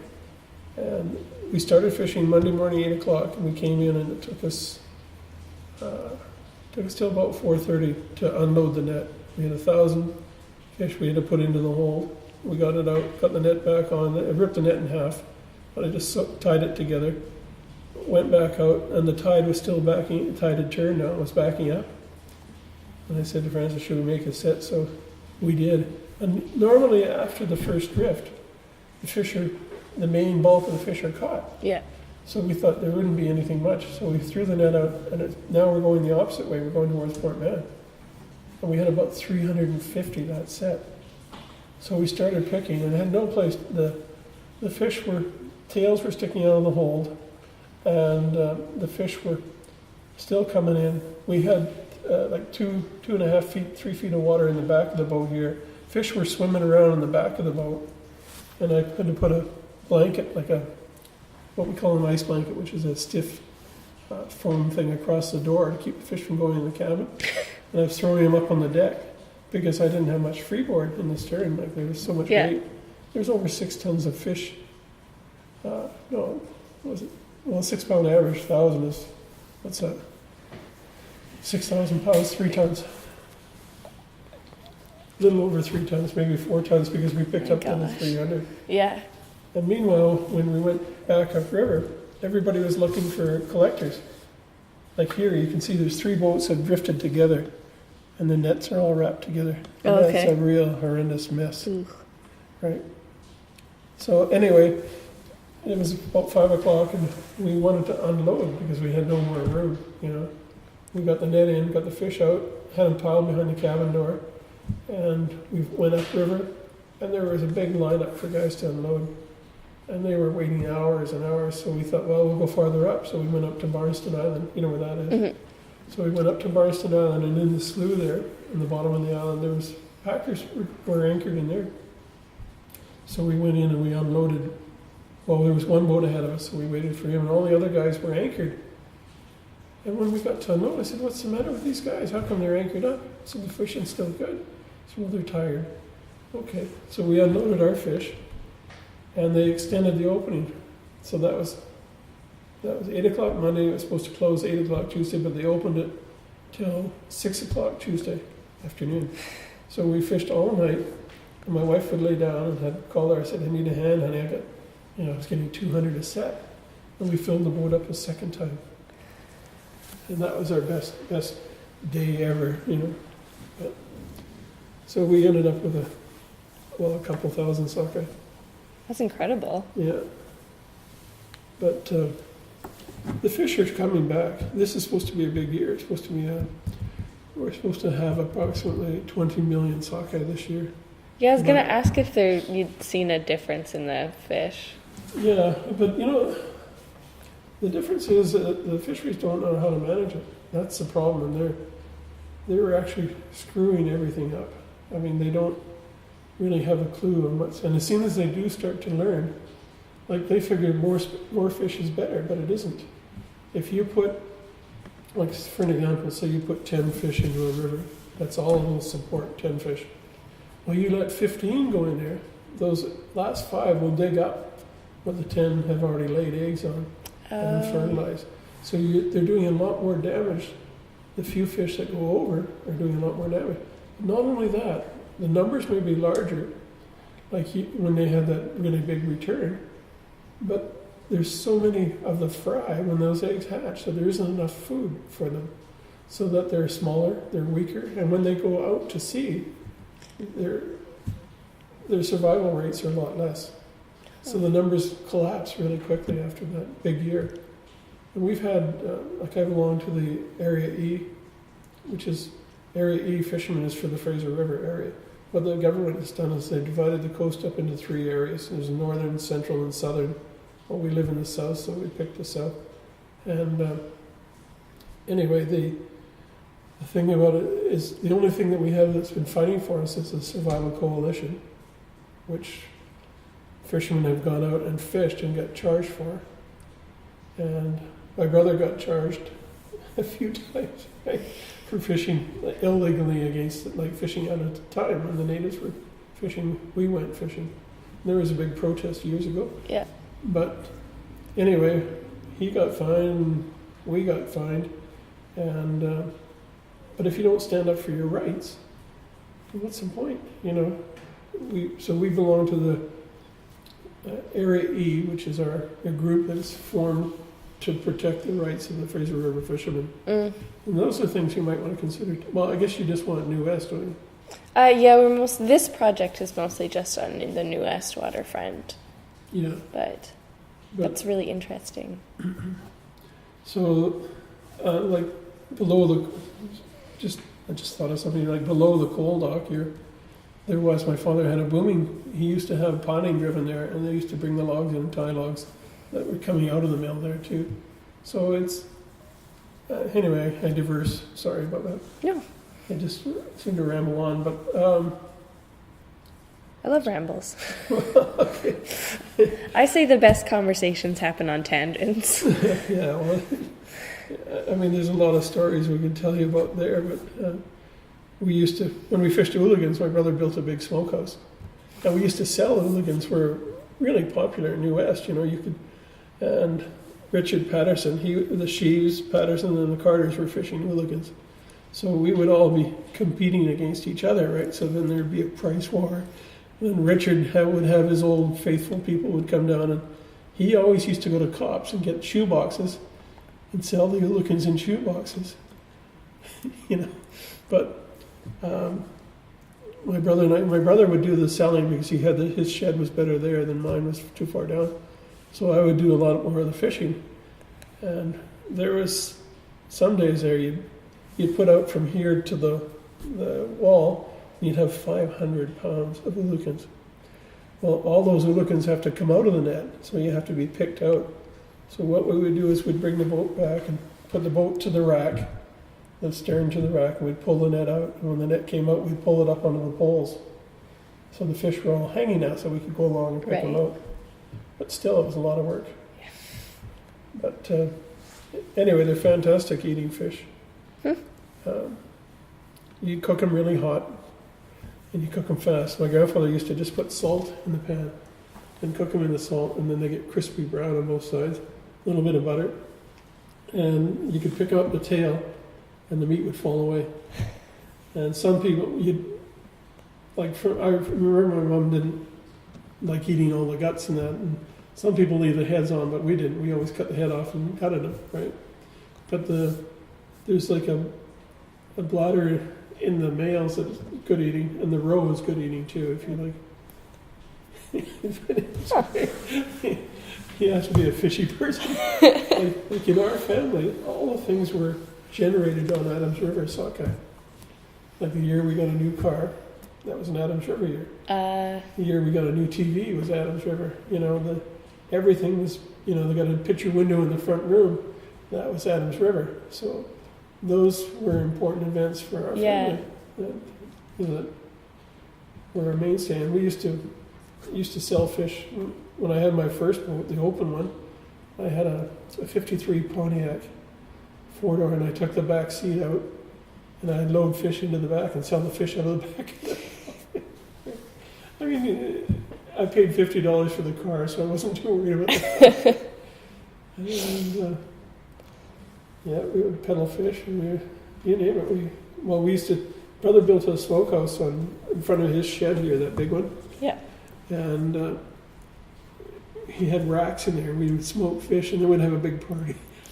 We'd all be eating hooligans and drinking smoked hooligans and drinking beer. But you don't want to hear that kind of stuff. Why not?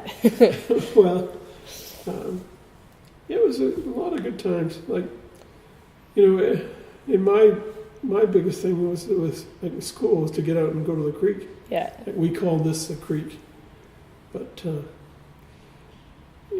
big thing was for me was rowing. I used to go. Like, it wasn't many days I missed rowing, and I think that's why I'm so wide from the rowing. But my other brothers were busy too. They all had things going on. And, like, we lived not far on Debeck Street, right? Mhm. Halfway up. Well, my father built a house, and the house that he built, he got the lumber from Burnett Machine Works, Burnett Machine Shop. They had a fire, and after the fire, they rebuilt, and he bought some of the timbers and stuff in my parents' house was built from Burnett Machine Shop. Oh, cool. And the house was built as they could afford it. So the kitchen and the back part were built, in the bathroom, and underneath was open.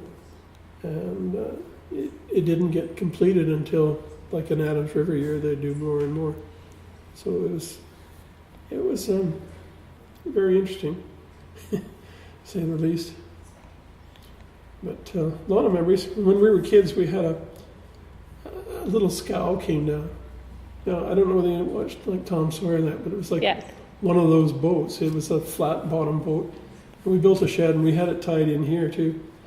And it was, we grew up. We were swimming in the river too in those days. And there was a big pipe in New Westminster just above Valley Towing, where Columbia and Front Street meet. Okay. If you look out, there was a pipe running out into the river. Well, that was a sewage pipe, right? And we were always looking for logs to drive up the pipe. As kids, things like this. That was, entertainment. Troublemaking. No, not trouble. It was just good-hearted fun.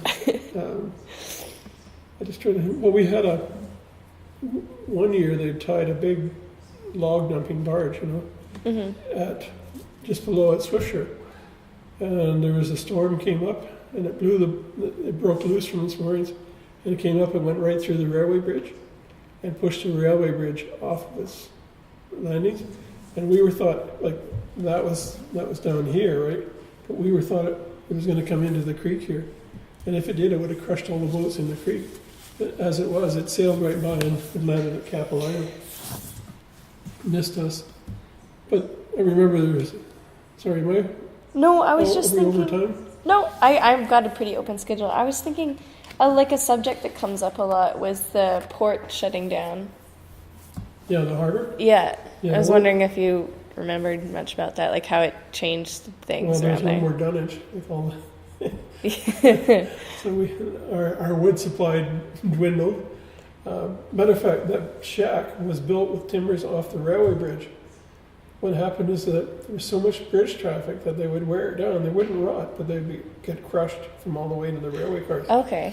So they had real long ties, and they would dump them off into the river. Well, all the footing for my shed was made out of railway ties, right? So I would round them up and tow them back with a rowboat, and that was part of my thing. But once the harbor shut down, it seemed to be, I don't know, I guess at that time I was getting older and less time there, but I miss not seeing, there used to be, freighters come in, small freighters, not like they are now. Yeah. And they would be loading stuff up, below Swisher. You know where the Edgewater Fortunes died? Yes, I think so. That was an old Corvette. And the Samson, I remember the Samson coming up, Samson 5. Yeah. And I always thought that was an old man's home, because the guys never seemed to work hard on there. And we were always, they would come up and they would attend the markers, channel markers, like the Cam Boys or the 38 and 40. But there was also what they call spar boys. I don't know what that is. A spar boy it's a log that's fitted with a steel collar on the end and a swivel. And it's just like a pen. So it would be floating in the river. Okay. And it would swivel. And they were, like, the one on the bottom of the drift there was, opposite number 40 was black and white. to show the alternate channel. Like the main channel was to the right, that's where the alternate channel was the Sakhalin channel. Okay. So that would be like a secondary channel, but my father had a speedboat, and anyway, a friend, my brother Bill, and another friend, a fellow named Wayne Dole, they used the speedboat and they used to go to White Rock, I guess looking for girls and that kind of stuff. You know, I don't know what they did, I was too young, right? Anyway, coming back one night, they were late coming back and they hit a deadhead. And in what we call the wing dam, which was right an area down here, you know where the scows are tied now? I think so, yeah. Okay, that's where the two channels come together. It's called the wing. There's a jetty out, and we call it the wing dam. Okay. But it used to be a really good spot to fish. So we would fish in there, and in the spring when the freshet was on, the high water running, you want back eddies. So we would fish in this back eddy, and we used to do really good. We would go out Monday morning, 8 o'clock, and we'd have a hat, and we'd draw the numbers out of the hat and how many boats. So that was your order that you fished in. So the first one went out. First boat with the first net in the water would get maybe 15 or 20 springs, and then they'd progressively go down. And my grandfather was really lucky, and he always used to draw number 1 or 2, and they would load up. And that's where I started fishing, was on his boat. I worked with them, and we would go fishing. I was a deckhand, you know. And my father and grandfather, my father had a boat called the Me Too, and apparently it went aground right in here, and it rolled outward. And my grandfather was there, and my father, and they got on the boat, and my dad could smell gas, so he went into the cabin. And in those days, the cabins were different. They were like, the pilot house was fairly tall and then fairly small, and there was a trunk cabin, like a smaller cabin, and that was a bigger part. And he went down into the boat, and my grandfather was standing at the doorway. I guess he had his arms on the opening. And anyway, my father, the battery had fallen over, so he picked it up, and it sparked, and it blew the cabin off the boat. And the thing was, my father was bending down, and because he was bending over, it saved his life. If he'd been standing up, it would have taken his head off. And my grandfather got blown off the boat right into the river and burned down here, both arms and hands. And my father got burned in the face. And my mom, I remember saying she didn't know who it was when she saw him in the hospital.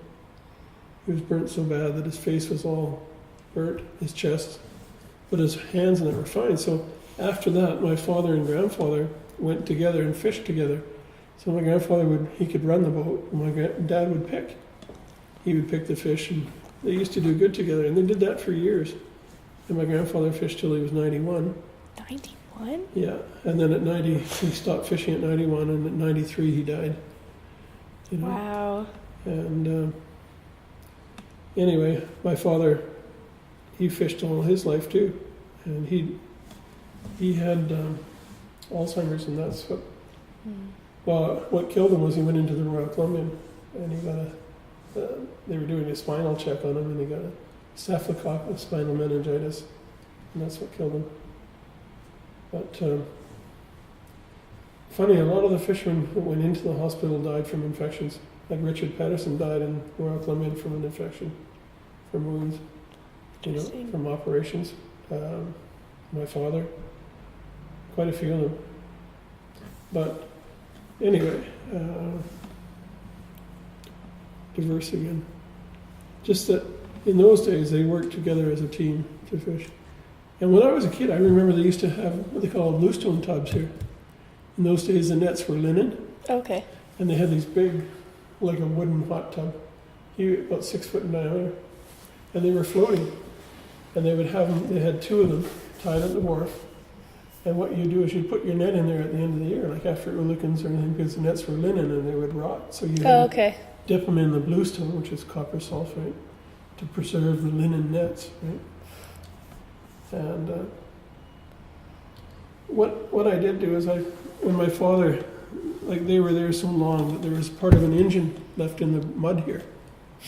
And I got the flywheel out, which was huge and weighed about 500 pounds. And I took it down to the Britannia Museum and donated it to them because it was a Union, 2-cylinder Union engine. Yeah. And my first boat was an old boat called the Ole. That was the name. Like a lot of Swedes were fishing then too, right? And it was rotten, so we pulled it out on the beach, where my uncle and them had the ways there. Pulled it out there, but it was so rotten I couldn't rebuild it. So I took the engine out, which was a 2-cylinder Eastope. And you know what an Eastope engine is? Okay, an Eastope in the old days was a company actually in Richmond that built them, these engines, and they were super reliable. You had a 1-cylinder, a 2-cylinder, and a 4.2 was 15. Well, there's a 1-cylinder, 2-cylinder, and a 4-cylinder, all in line, and they're really reliable. Like they're so simple. You used a bar to start it. You didn't have a starter. You put a bar in the flywheel and you gave it a pull, and it had a little cup so you fill with gas and you could prime it. You know, but the pistons were huge. But they used to go pretty good.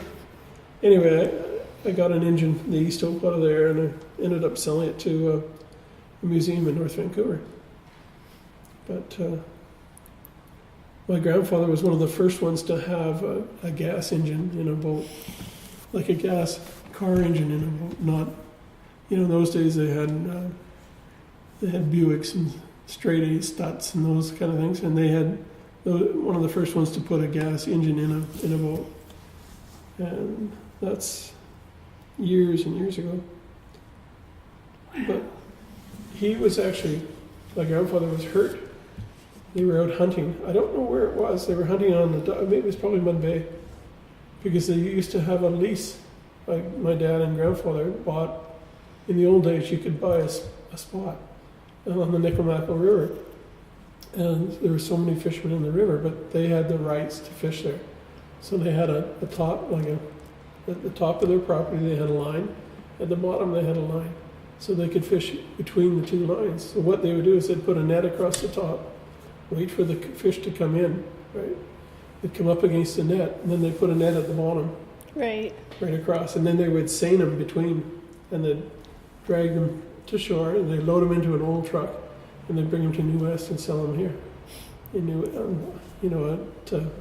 I think it was at Monk's Fisher.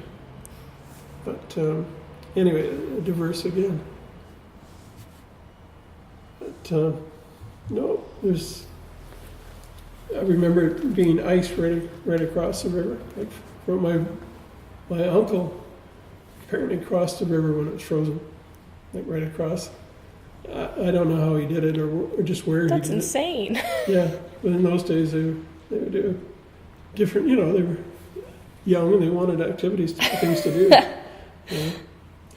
And this is getting off topic, but there used to be the Lucky Lager, the brewery. Okay. Right, and they had a great big sign with a big cross with Lucky Lager on it, right? And it would light up every night. They'd take a 22 from my brother's bedroom window and they'd be shooting the lights out. And the Lucky Lager. Things that they got into. But I remember when there was along Burnett Creek, there used to be, like above the mill, we used to go and look. We'd go to where the brewery was. They would unload boxcars, but there would be wheat and barley and stuff would be dropped. Right. So we would look for the empty cars and go in and sweep them out to get pigeon food. But along the Burnett Creek, there was also, we used to call them rubby dubs, right? And they weren't homeless, but they had these tin sheds built along Burnett Creek, right? Okay. And we used to, as we go by, we'd throw rocks in the sheds, right? Just for something, and they'd come running out, and we'd take off. And, anyway, but that was right in Burnett Creek. There used to be a lot of people living along there too, Who were they mostly? Well, homeless people, like vagrants that had come in and built a shed out of tin or whatever they could find. And when my father had the red shed there, he had friends that, one of them, his name was Porky Sharp. I know the names are funny. And Porky wasn't the most sanitary person, but he had a house somewhere up on Columbia, I believe. There used to be there was a hotel in the corner of Columbia and Burnett, I don't remember seeing pictures of tall, pointed, narrow front. Oh, okay, yeah. Yeah. I think I have. Above that, there was a row of houses, like for the brewery. And there was a Burnett machine shop, and then there was Hagrup's had a wood shop. And then there was a store, like a general store. And all kinds of stuff like that. And a lot of it came from Mohawk Handle, like from Lamford Cedar, I should say, from the office. And when they were tearing the office down, my father was a stamp collector, so we went in and he's looking through this stuff, and there's papers all over the place. Well, he found a bill that was made out to my grandfather for a load of lumber that he had bought from the mill for boat work. And he gave it to him. You know, the building was being torn down, and he found this in the rubble, right? Like he was looking for stamps, is what he was looking for. But it's funny how it all comes back. Yeah, no kidding. Yeah, those were the old days. But I guess you're more interested in down here. No, like what we've been talking about has been really good. Was it? Okay. Yeah. I probably should wrap it up. Okay.